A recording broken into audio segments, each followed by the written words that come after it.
This is a 3-year project working with the emergency services where I've drawn and sculpted them in classical poses. I wanted to celebrate the public services and the front line of the public sector.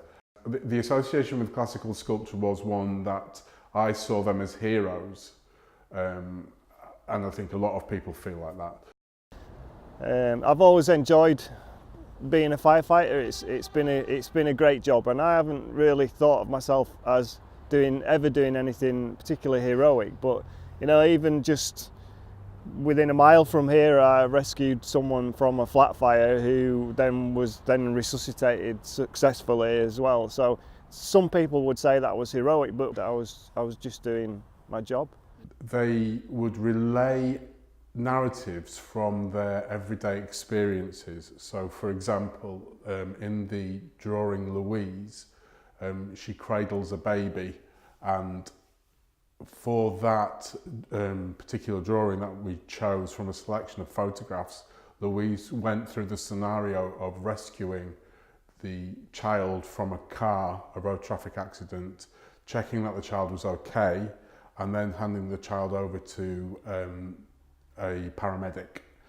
I think in the end you went for a stance where I was stood in a kind of contemplative pose, and a couple of others where I kind of had my hands in my body armour. And we tend to, you'll see police officers will kind of tuck their hands into their body armour, and the reason they do that, you kind of need your hands to be out of your pockets, available. When you're talking to members of the public, a lot of the time you're dealing with unknown elements, and you might be stopping somebody to talk to them, and maybe quite hostile, that might be wanted, and you don't know how that interaction is going to go, so you need to be in a semi-ready stance to respond to anything that they may do.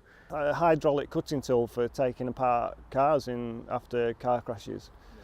So they're kind of a vital part of a modern firefighter's armoury now, and something that's used very, very often in road traffic collisions where people are trapped in cars. I was able to cast 3 of the 4 sculptures.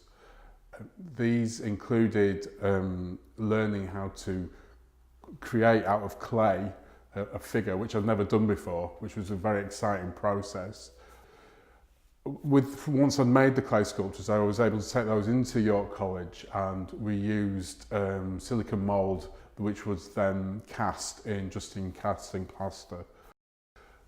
Working with the schools was a process where I'd go into each school and with the children over a series of time make some small hand figures, which is also part of the exhibition. From the police perspective and from my perspective, the whole thing was about engagement with the project and wanting to portray the police in a positive light. Anything that highlights the work of the emergency services to the general public is a fantastic thing.